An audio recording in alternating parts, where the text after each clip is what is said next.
Assalamualaikum warahmatullahi wabarakatuh. Sahabat jiwa yang penuh cahaya, hari ini kita akan bersama-sama menyusuri sebuah perjalanan yang halus dan dalam. Perjalanan menuju kesatuan yang hakiki, menuju inti wujud yang tak terpisahkan dari Sang Pencipta. Izinkan dirimu untuk melepas segala beban, untuk menenangkan setiap kegelisahan yang mungkin mengusik. Tarik nafas perlahan dan rasakan bagaimana setiap helaan dan hembusan membawa kita lebih dekat pada keheningan batin yang sejati. Di sini, dalam keheningan ini, kau bukan hanya penonton, melainkan juga bagian dari cahaya yang kita bangun bersama. Aku mengundangmu untuk hadir dengan sepenuh hati, untuk berbagi rasa dan membuka ruang dalam dirimu. Bagaimana perasaanmu saat ini? Apa yang hatimu ingin sampaikan dalam kesunyian? Mari kita mulai dengan hati terbuka dan pikiran jernih, berjalan bersama menuju cahaya yang tak pernah padam. Sampaikanlah salam dan ceritakan sedikit tentang perjalanan hatimu hari ini, karena setiap suara yang jujur adalah bagian dari zikir kita bersama. Bab 1, kesadaran pertama, aku bukan aku. Dalam hidup ini begitu banyak yang kita kejar tanpa kita sadari, bahwa yang kita kejar justru menjauhkan kita dari diri sendiri. Kita bangun setiap hari dengan nama, gelar, kewajiban, dan harapan, seolah semua itu adalah inti dari siapa kita. Namun dalam sunyi yang paling dalam diam yang tidak bisa didefinisikan oleh kata, muncul pertanyaan yang tidak bisa ditepis. Siapa sebenarnya aku ini? Siapa yang mengamati saat aku tersenyum? Siapa yang merasakan getirnya kecewa meski tak terlihat di wajah? Dan siapa yang menangis diam-diam di balik doa-doa yang tak selesai disebutkan? Ketika kita benar-benar berani menghadapi pertanyaan ini, maka sebuah pintu akan terbuka. Bukan keluar, tapi ke dalam. Aku bukan aku.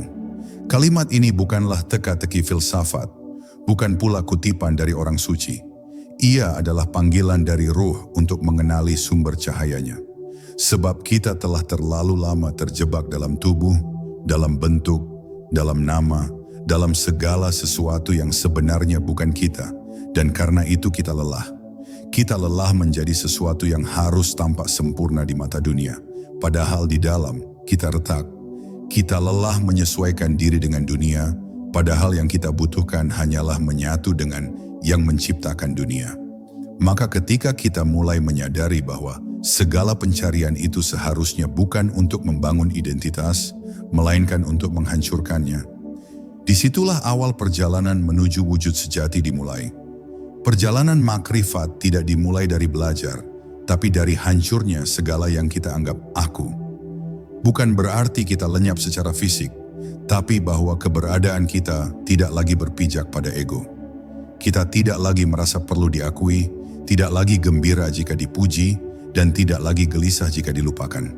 Karena saat ruh mulai mengenali nur yang memancar dari dalam dirinya, ia tahu bahwa dirinya tak pernah sendiri, tak pernah kosong, dan tak pernah kurang. Ia tahu bahwa dirinya bukan hanya ciptaan, tetapi juga cerminan dari Yang Mencipta. Dan dari kesadaran ini, tumbuh rasa lapang yang tak bisa digambarkan, dan rasa pulang yang tidak bisa dijelaskan. Namun kesadaran ini tidak datang secara instan. Ia bukan hasil dari satu malam zikir atau satu kali tangisan. Ia tumbuh perlahan dalam heningnya jiwa yang berserah.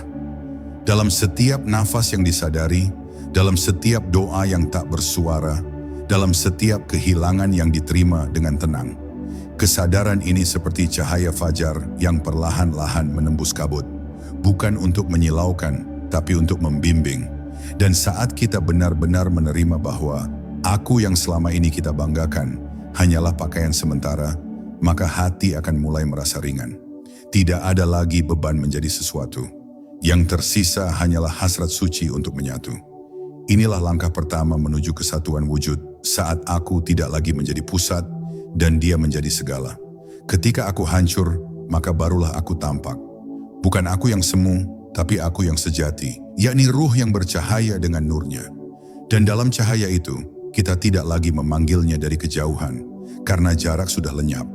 Kita tidak lagi bertanya di mana dia berada, karena ternyata dia telah bersemayam dalam tiap desah nafas yang sadar. Jadi, tenanglah, izinkan ego perlahan larut dan izinkan kesadaran itu tumbuh sebagaimana fajar. Tidak tergesa, tidak dipaksa, tapi pasti. Bab 2. Menyentuh batas wujud. Ketika seseorang mulai melepaskan kelekatan terhadap bayang-bayang dirinya, ia akan mendapati bahwa di balik batas tubuh dan nama, ada sesuatu yang tak bisa ia pahami, namun selalu ia rasakan. Sebuah getaran halus yang hadir dalam keheningan. Ia bukan pikiran, bukan pula emosi. Ia bukan berasal dari dunia luar, dan ia tidak menuntut apapun darimu. Tapi justru dalam diamnya ia memanggil. Memanggilmu untuk menoleh ke dalam, ke tempat di mana tidak ada gelar, tidak ada luka, dan tidak ada waktu. Di sanalah batas antara yang fana dan yang kekal mulai kabur. Seakan ada dua dunia yang saling menembus, dan kamu berdiri tepat di tengah-tengahnya. Menyentuh batas wujud bukanlah pengalaman luar biasa dalam pengertian umum. Ia tidak selalu datang dalam bentuk cahaya atau mimpi. Seringkali, ia muncul saat kamu sedang duduk sendiri, tanpa apapun yang istimewa terjadi, namun hatimu tiba-tiba tergetar, seakan ada yang hadir. Seakan seluruh semesta berhenti sejenak untuk membiarkanmu menyadari bahwa selama ini kamu tidak pernah benar-benar sendiri. Saat itulah ruh mulai merasakan kehadirannya yang melampaui ruang dan bentuk. Kamu tahu, tapi tak bisa menjelaskannya. Kamu yakin, tapi tak bisa membuktikannya. Karena yang kamu rasakan bukanlah sesuatu yang bisa disentuh oleh logika, melainkan oleh ruh yang telah dibangunkan. Banyak orang melewati hidup tanpa pernah menyentuh batas ini, karena seluruh hidupnya dihabiskan dalam gerakan yang terus-menerus menjauh dari dalam. Tapi bagi mereka yang berhenti sejenak, yang rela menundukkan kepalanya dan mengakui ketidaktahuannya, batas ini akan terbuka. Dan ketika terbuka, ia tidak memberimu jawaban, tetapi justru menghapus semua pertanyaan. Kau tidak lagi peduli mengapa hidupmu begini atau begitu, karena saat menyentuhnya, yang ada hanyalah satu rasa, cukup. Cukup dengan hadir, cukup dengan menjadi, cukup dengan bersama Dia yang tak pernah meninggalkanmu sedetik pun. Ada orang yang menyangka bahwa kesatuan dengan Tuhan harus dicapai dengan ribuan amalan dan ratusan tirakat. Tapi sesungguhnya yang paling dekat dengannya adalah mereka yang paling hening dalam batin. Mereka yang tidak lagi sibuk mencari, karena telah menemukan kehadirannya dalam setiap detak jantung. Mereka tidak banyak berkata, tapi hidup mereka adalah zikir yang diam. Mereka tidak tampak menonjol di mata dunia, tapi langit mengenal nama mereka. Karena mereka telah melewati batas wujud, yakni tempat di mana identitas hamba dan kehadiran Tuhan tidak lagi terpisah. Hanya ada satu. Jangan terburu-buru ingin menyatu sebelum menyentuh batas ini. Biarkan hatimu sampai dengan lembut. Biarkan setiap perenungan membawamu mendekat. Sebab batas ini bukan seperti garis yang dilompati, tapi seperti kabut yang perlahan memudar.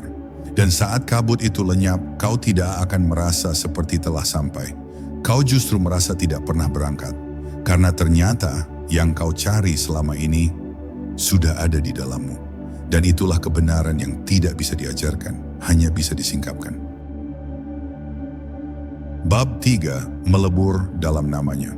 Ketika ruh telah menyentuh batas wujud, ia tidak akan lagi memanggil Tuhan seperti orang yang jauh memanggil dari kejauhan. Ia tidak lagi melihat namanya sebagai kata, tetapi sebagai jembatan yang mengantarkannya pulang. Nama Allah tidak lagi sekadar lafaz yang diulang-ulang oleh lidah, tapi menjadi denyut nafas yang menghidupkan ruh. Dalam zikir yang sungguh-sungguh, seseorang tidak lagi mengucap dengan suara, tapi dengan kehadiran. Setiap menyebut namanya, ia tidak sedang mengingat sesuatu di luar dirinya, tetapi sedang mengaktifkan nur yang ada di dalam dirinya sendiri. Sebab namanya adalah pintu, dan di balik pintu itu ada pelukan yang tak terlihat, namun bisa dirasakan oleh jiwa yang rindu.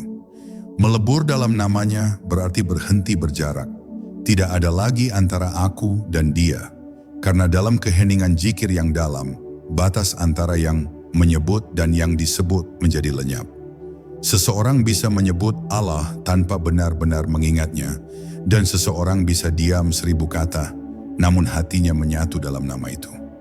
Maka zikir yang sejati bukan tentang seberapa sering kau menyebut, tapi seberapa dalam kau tenggelam. Apakah namanya hanya menggetarkan lidahmu, ataukah sudah mencairkan egomu dan membanjiri seluruh keberadaanmu dengan rasa pulang yang tak bisa dijelaskan? Ketika seseorang melebur dalam namanya, ia akan mulai merasakan bahwa semua yang ada adalah manifestasi dari nama itu sendiri. Ia melihat kasih dalam daun yang gugur, keindahan dalam hujan yang jatuh, dan keadilan dalam setiap peristiwa yang menyakitkan. Namanya menjadi lensa, dan dunia terlihat jernih. Ia tidak lagi memisahkan hidup dan ibadah, tidak lagi membagi waktu antara dunia dan Tuhan. Karena semua yang terjadi, dari pagi hingga malam, dari gelisah hingga tenang, semua adalah bagian dari zikir yang besar, zikir semesta yang tak pernah berhenti. Dan jiwanya hanyalah satu getaran kecil dari simfoni agung itu. Namun untuk melebur, seseorang harus rela melepaskan segalanya, termasuk ide tentang dirinya sendiri. Melebur berarti menerima bahwa tidak ada yang bisa dikendalikan dan tidak ada yang harus dipertahankan. Yang ada hanyalah Dia, maka tak heran mereka yang benar-benar tenggelam dalam namanya justru menjadi sangat lembut, sangat sabar, dan sangat tenang. Mereka bukan makhluk yang keras kepala atau gemar berdebat, karena hati mereka sudah larut seperti air yang kembali ke samudera dan tak lagi punya bentuk sendiri. Mereka sudah tiada, tapi justru disitulah mereka benar-benar hidup. Dan ketika zikir menjadi napas, ketika namanya menjadi ruang tempat kita bernaung, maka hidup tidak lagi menakutkan. Karena setiap saat adalah pertemuan, setiap nafas adalah zikir, dan setiap langkah adalah pengingat bahwa kita tak pernah sendirian. Maka jika engkau ingin mengenal Tuhan, sebutlah namanya dengan hatimu. Bukan karena ingin mendapatkan sesuatu, tapi karena ingin kembali. Dan saat kau sebut Allah dengan seluruh keberadaanmu, maka hilanglah jarak, hilanglah kata, hilanglah aku. Yang tersisa hanyalah Dia, yang sejak awal sudah ada di dalammu. Bab 4. Nafas sebagai jalan menuju kesadaran ilahi. Dalam segala ibadah, zikir, dan tafakur, ada satu gerbang yang paling dekat dan paling sering kita abaikan. Nafas. Ia adalah denyut hidup yang tidak pernah meninggalkan kita, bahkan saat kita melupakan Tuhan. Nafas adalah ayat yang terus mengalir, namun jarang kita baca dengan kesadaran. Padahal dalam setiap hembusan masuk dan keluar, ada pesan ilahi yang tak tertulis, tapi bisa dirasakan oleh ruh yang terjaga. Saat seorang salik mulai menyadari bahwa nafasnya bukan sekadar fungsi biologis, tapi pintu spiritual, maka dari sanalah perjalanan kesatuan wujud mulai menemukan keintiman yang tak bisa digantikan oleh kata atau pikiran. Perhatikan nafasmu. Tariklah perlahan dan lepaskan dengan penuh kehadiran. Di sana engkau akan menemukan bahwa hidup bukan tentang berlari ke masa depan atau menyesali masa lalu, tetapi tentang hadir penuh di saat ini. Di momen inilah Tuhan menampakkan kehadirannya yang paling lembut. Nafas bukan sekadar udara, ia adalah jembatan yang menghubungkan tubuh dengan ruh. Dan saat seseorang menarik nafas dengan kesadaran bahwa itu adalah pemberian langsung darinya, maka ia sedang minum dari gelas rahmat yang tidak pernah kering. Inilah zikir dalam bentuk paling alami, paling jujur, dan paling dalam. Zikir yang tidak diucapkan oleh mulut, tapi dihirup oleh jiwa. Para arif billah menyadari bahwa dalam nafas ada rahasia yang hanya dibuka bagi mereka yang berserah. Mereka tidak menjadikan nafas sebagai pelarian dari dunia, tetapi sebagai kendaraan untuk menembus tabir dunia. Mereka menghirup dengan rasa syukur dan menghembuskan dengan rasa tawakal.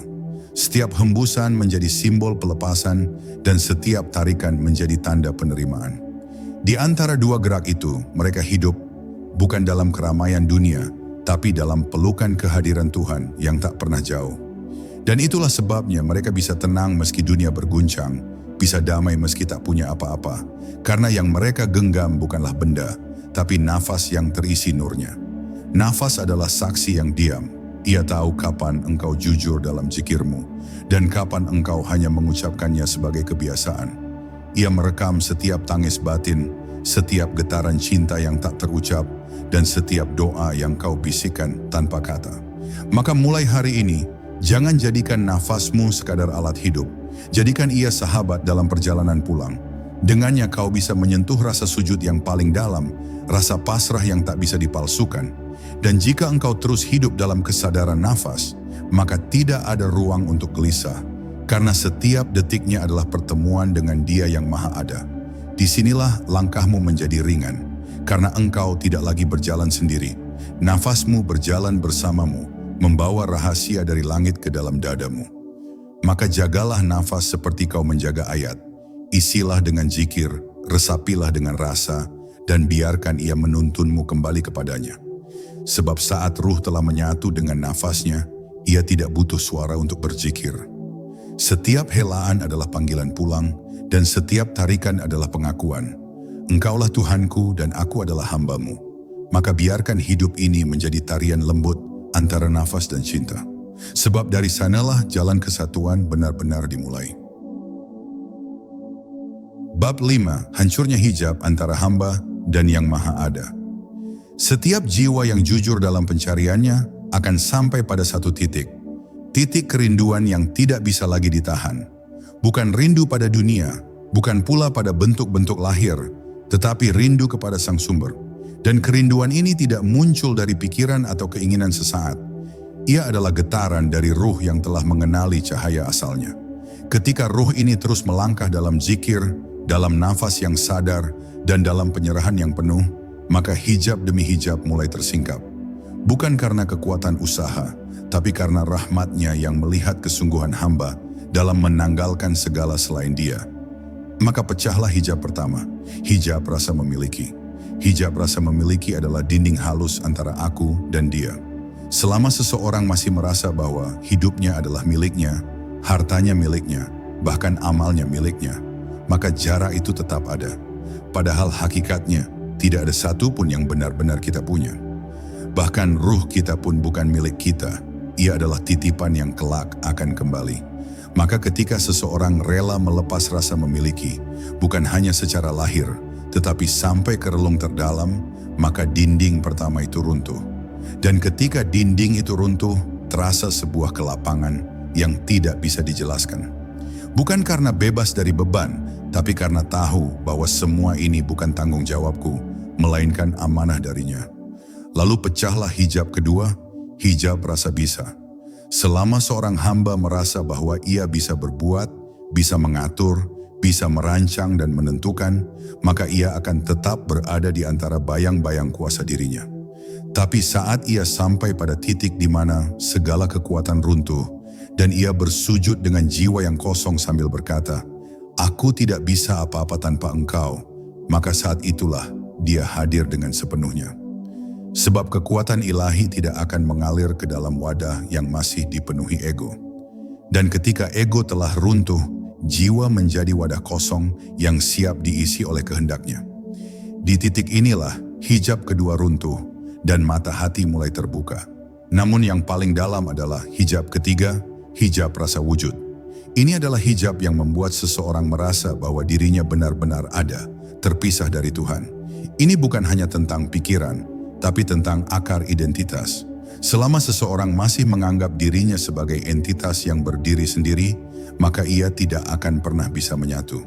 Tapi saat ia menyadari bahwa dirinya bukanlah wujud hakiki, melainkan hanya pantulan dari wujud mutlak, maka keberadaannya menjadi jernih.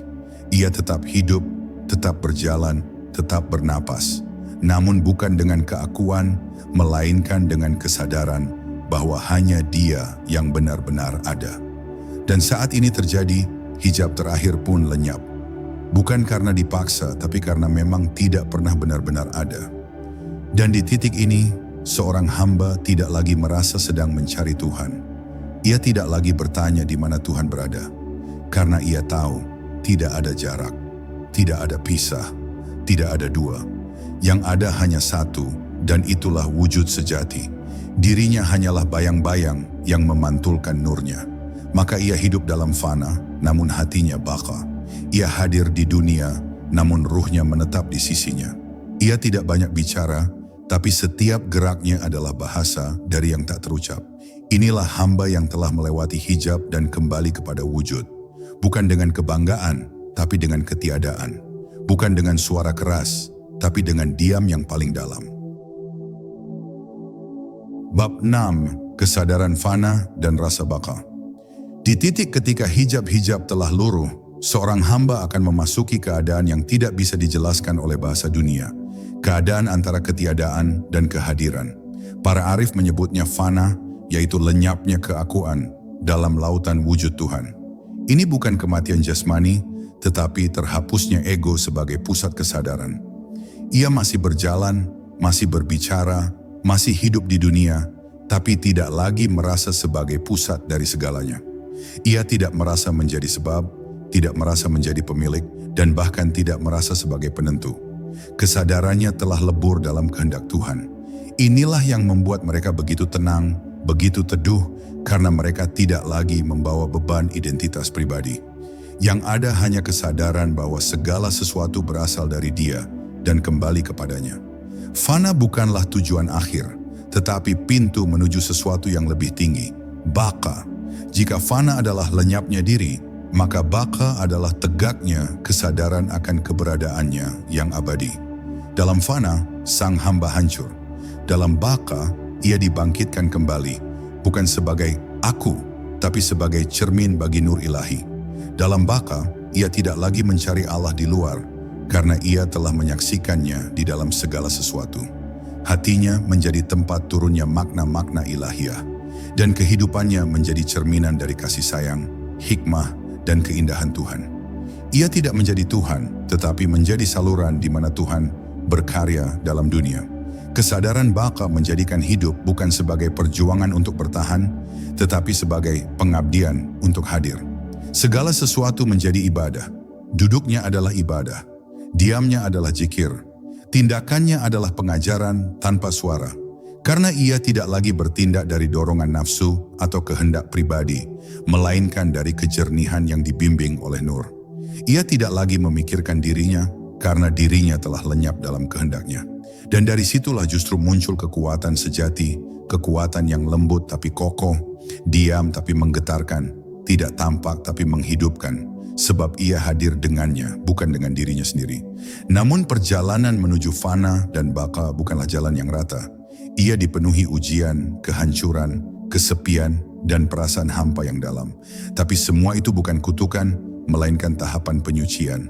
Sebab untuk menjadi wadah bagi cahaya, bejana jiwa harus dikosongkan terlebih dahulu. Maka jangan takut saat merasa kehilangan, jangan panik saat merasa runtuh. Itu semua adalah bagian dari proses penghapusan identitas palsu. Dan di tengah kehancuran itulah cahaya pertama dari baka mulai tampak. Ia muncul bukan dalam bentuk kilatan spektakuler, tapi dalam rasa damai yang tidak berasal dari dunia. Rasa damai yang tidak tergantung pada apapun, kecuali pada Dia yang Maha Ada. Mereka yang telah menyentuh baka tidak akan berkata bahwa mereka telah sampai. Karena bagi mereka, perjalanan ini bukan soal sampai atau belum, melainkan tentang terus hadir bersamanya. Mereka tidak menyombongkan pengalamannya karena tidak merasa memiliki pengalaman. Mereka adalah hamba yang kembali menjadi hamba. Tapi kali ini, kehambaannya tidak diliputi rasa ingin atau takut, melainkan oleh rasa cinta yang murni. Ia mencintai tanpa syarat, bukan karena ingin dibalas, tapi karena itu hakikat ruhnya. Sebab dalam baka, ruh telah mengenali siapa dirinya sebenarnya. Bukan siapa-siapa, kecuali sebagai bayangan yang dicipta oleh cinta, untuk kembali menjadi cinta, dan akhirnya lenyap dalam cinta itu sendiri. Bab 7, cahaya yang menyatu dengan kegelapan. Banyak orang mengira bahwa perjalanan menuju Tuhan hanya berarti mendekat kepada cahaya dan menjauhi segala bentuk kegelapan. Namun para kekasih Allah mengetahui bahwa cahaya sejati justru dilahirkan dari pelukan yang utuh terhadap kegelapan. Bukan berarti mereka mencintai dosa atau menyukai kesesatan, melainkan karena mereka telah memahami bahwa dalam kegelapan ada rahasia yang tidak dimiliki cahaya.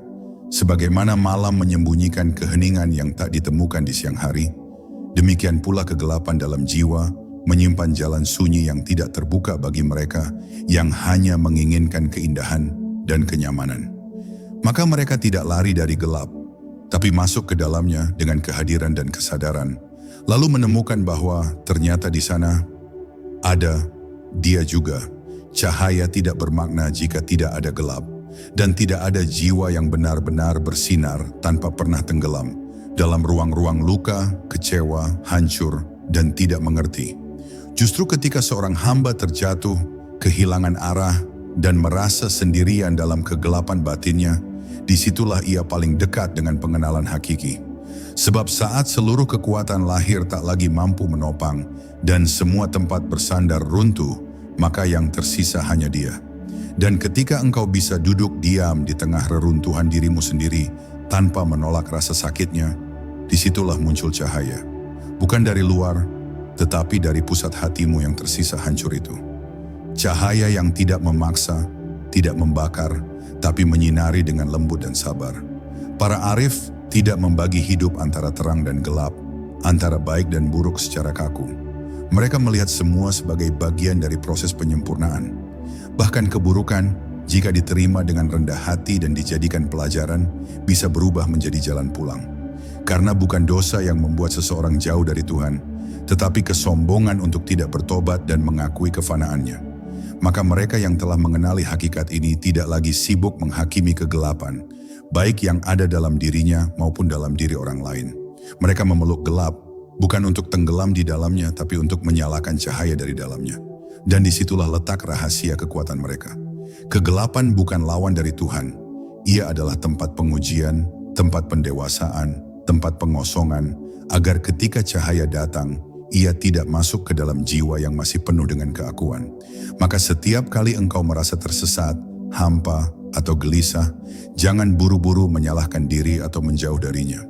Bisa jadi itu adalah caranya menyingkap lapisan yang belum tersentuh. Sebab hanya dalam gelap mata batin kita belajar melihat tanpa bergantung pada cahaya luar. Dan saat kita bisa tetap menyebut namanya dalam gelap, disitulah zikir menjadi paling murni. Bukan karena keadaan, tapi karena kesetiaan hati. Jangan takut dengan malam batinmu. Jangan cemas dengan gelapnya pengalamanmu. Karena Dia tidak hanya berada di balik cahaya, tapi juga dalam diamnya kegelapan. Tidak ada satu pun ruang dalam dirimu yang kosong darinya, bahkan saat kamu sendiri merasa paling jauh. Yang perlu kamu lakukan hanyalah hadir, menerima, dan membuka ruang untuknya. Maka kelak, kau akan tahu bahwa tidak ada kegelapan yang mampu menelanmu sepenuhnya jika cahayanya telah menyala dari dalam dirimu. Dan pada saat itulah, engkau tidak hanya menjadi saksi bagi cahaya, tetapi juga pembawa cahaya, bahkan ketika dunia di sekitarmu tak lagi bisa membedakan siang dan malam.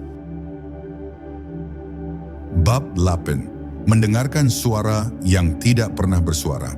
Ada suara yang tidak dapat didengar oleh telinga, namun ia memanggil setiap hati yang bersih.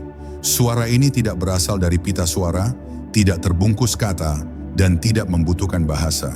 Ia seperti bisikan angin dari surga yang hanya didengar oleh jiwa yang diam. Untuk menjangkaunya, manusia harus lebih dahulu membungkam keributan pikirannya, menutup mulut egonya, dan melepaskan segala kesimpulan duniawi. Sebab suara ini bukan datang untuk didengar, tetapi untuk disadari. Ia adalah gema paling dalam dari wujud yang menyatu, yang hanya terungkap ketika kau berhenti mencari dan mulai menerima. Dalam keheningan itulah, manusia bertemu dengan dirinya yang paling sejati. Bukan diri yang memakai nama, gelar, atau prestasi, tapi diri yang diselimuti oleh cahaya asal, yang hanya bisa dikenali melalui rasa yang telah disucikan dari kepentingan. Disinilah letak awal makrifat, mengenal suara yang tidak bersuara, merasakan kalimat yang tidak tertulis, menyerap petunjuk yang tidak diajarkan. Ketika ruh mulai peka terhadap getar ini, ia akan tahu bahwa selama ini ia bukan sedang mendengarkan sesuatu dari luar, tapi sedang diingatkan tentang sesuatu yang telah tertanam sejak sebelum ia dilahirkan.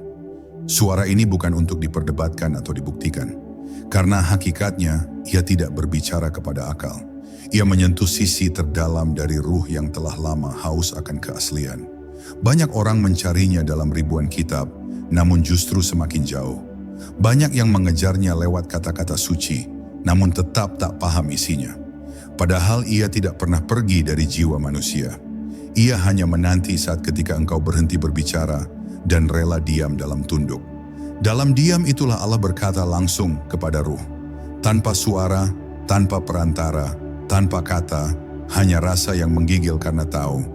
Ini bukan aku yang berpikir, ini adalah engkau yang memanggilku pulang.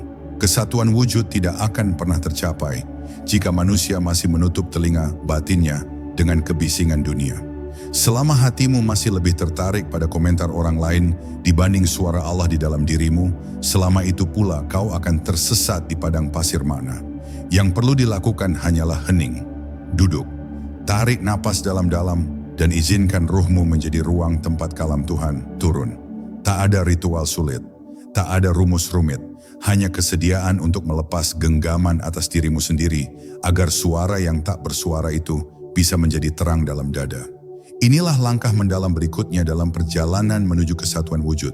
Tidak mengandalkan suara luar, tetapi kembali mendengar suara terdalam.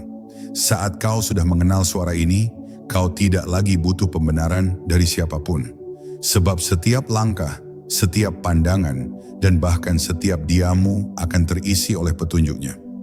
Dan bila engkau terus berjalan di atasnya, maka antara bisikan rohmu dan irada Tuhan tidak lagi berbeda. Karena sesungguhnya yang bicara bukan lagi engkau, melainkan Dia yang meminjamkan hidupmu. Bab 9. Mencair dalam cahayanya, lenyap dalam wujudnya. Ada saat dalam perjalanan ruhani ketika kau tidak lagi berdoa untuk mendapat sesuatu, tetapi hanya ingin berada di hadapannya. Saat itulah engkau sedang mencair dalam cahayanya. Doa yang semula penuh harapan mulai berubah menjadi keikhlasan yang hening.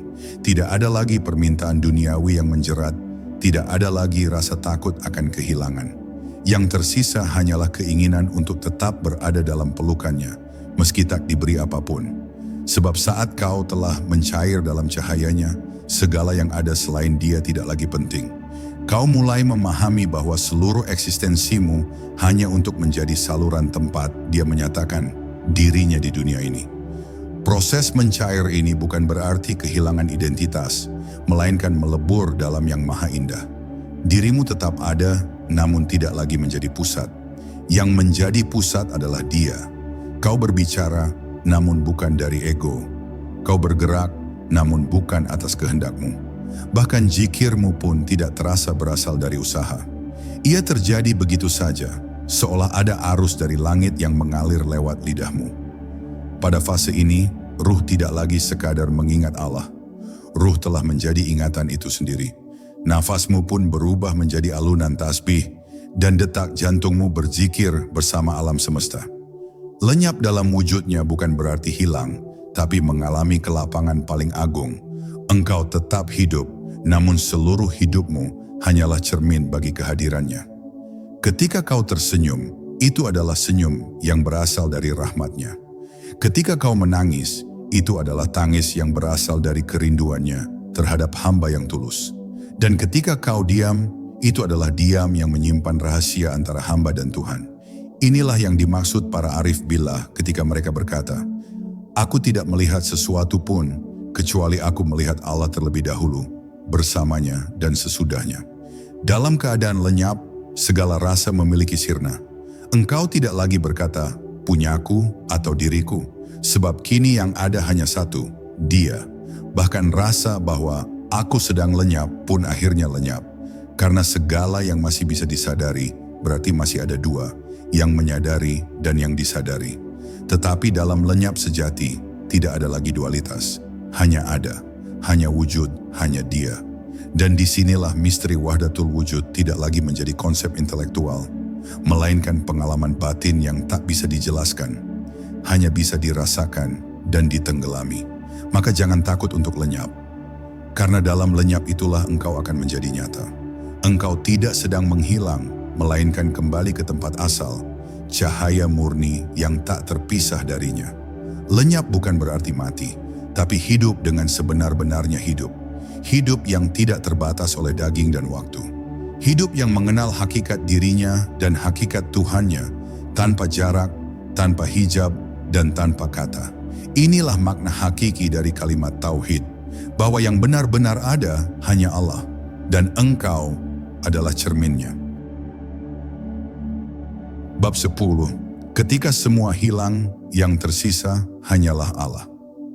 Dalam puncak perjalanan spiritual, akan datang satu masa di mana semua yang kau anggap penting, segala bentuk, nama, peran, bahkan identitasmu mulai hancur satu demi satu. Seakan alam semesta di dalam dirimu dibongkar habis. Apa yang dulu kau genggam erat, kini terlepas dengan sendirinya. Rasa bangga, rasa tahu, rasa mampu, semuanya lenyap seiring keikhlasanmu melepas kontrol. Ini bukan kehancuran yang menyakitkan, tapi pelepasan yang melegakan. Karena ternyata segala yang pernah kau anggap milikmu hanyalah bayangan yang kau pinjam sebentar. Dan saat semua hilang, yang tersisa ternyata bukan kehampaan, tapi justru keberadaan yang maha nyata. Allah, saat itu jiwamu tidak lagi mengejarnya, karena kau sadar ternyata dari awal pun tak pernah terpisah. Seperti laut dan gelombangnya, seperti matahari dan cahayanya. Yang selama ini kau sebut sebagai aku, hanyalah pantulan, bukan sumber. Dan kini ketika bayangan itu hilang, maka yang tersisa adalah sumber segala cahaya. Maka inilah maqam fana yang sejati, ketika bukan hanya dirimu yang tiada, tapi kesadaran tentang ketiadaanmu pun turut lenyap. Engkau tak bisa lagi mengatakan, aku sudah sampai, karena tak ada lagi yang bicara. Hanya dia, dan hanya dia. Dalam momen itu, engkau tak butuh lagi kata-kata untuk menjelaskan. Diam menjadi lebih fasih dari 1000 syair. Nafasmu menjadi doa, dan keheninganmu menjadi zikir. Kau tidak lagi mencari Allah lewat tanda-tanda, karena seluruh alam semesta kini telah berubah menjadi satu isyarat tunggal. Wajahnya, langit, bumi, daun, angin, cahaya, bahkan kegelapan, semuanya adalah dia dalam bentuk yang berbeda. Tidak ada tempat yang kosong darinya. Maka benar apa yang dia katakan dalam firman-Nya, kemanapun kamu menghadap, di sanalah wajah Allah. Quran Surah Al-Baqarah ayat 115. Setelah semua hilang, engkau tidak lagi ingin menjadi siapa-siapa. Bahkan menjadi wali pun bukan keinginanmu. Kau hanya ingin menjadi tidak ada. Karena dalam tidak adanya dirimu, justru Allah menampakkan diri dengan paling utuh. Dan anehnya, di sanalah engkau merasa paling dicintai, paling lengkap, dan paling hidup. Karena cinta sejati hanya tumbuh saat ego musnah. Dan kehidupan sejati hanya muncul saat keakuan sirna. Disitulah letak rahasia kalimat La ilaha illallah. Tiada apapun yang patut disembah, termasuk dirimu sendiri, kecuali Dia. Dan ketika engkau duduk di keheningan paling dalam, dengan tubuh yang fana dan jiwa yang lepas, engkau akan mendengar zikir yang tak pernah berhenti. Dari angin, dari dedaunan, dari detak bumi. Tapi lebih dari itu, engkau akan mendengar satu suara dari dalam hatimu sendiri. Sangat lembut namun mengguncangkan. Aku bersamamu. Aku lebih dekat dari urat lehermu. Aku adalah aku. Maka di titik itu, perjalanan bukan lagi tentang mencapainya, tapi tentang menjadi satu dengannya. Dan perjalanan pun selesai. Sahabat jiwa yang mulia, perjalanan kita hari ini telah sampai pada sebuah tempat keheningan dan kehadiran yang penuh makna. Semoga setiap kata dan rasa yang kita bagi bersama menjadi cahaya kecil yang menerangi langkahmu, membawa kedamaian dan keberkahan dalam setiap nafas kehidupan. Semoga Allah SWT senantiasa membimbingmu dalam setiap jejak perjalanan spiritual, melembutkan hatimu dan menguatkan ikhtiarmu menuju kesatuan dengannya. Semoga setiap langkahmu dipenuhi rahmat dan setiap kerinduanmu menjadi pintu menuju kasih-Nya yang tiada bertepi. Aku doakan agar kau selalu diberikan kekuatan untuk melepas segala beban dunia, agar kau mampu menyambut kehadiran-Nya dengan hati yang lapang dan penuh syukur. Semoga zikir dalam nafasmu menjadi zikir yang abadi, mengalir tanpa henti sebagai pengingat bahwa Dia selalu dekat, lebih dekat dari urat lehermu sendiri. Terima kasih telah hadir dan berbagi dalam keheningan ini. Jangan lupa untuk terus menjaga cahaya dalam dirimu dan berbagi kedamaian dengan sesama. Sampai jumpa dalam perjalanan berikutnya dengan salam penuh cinta dan rahmat. Wassalamualaikum warahmatullahi wabarakatuh.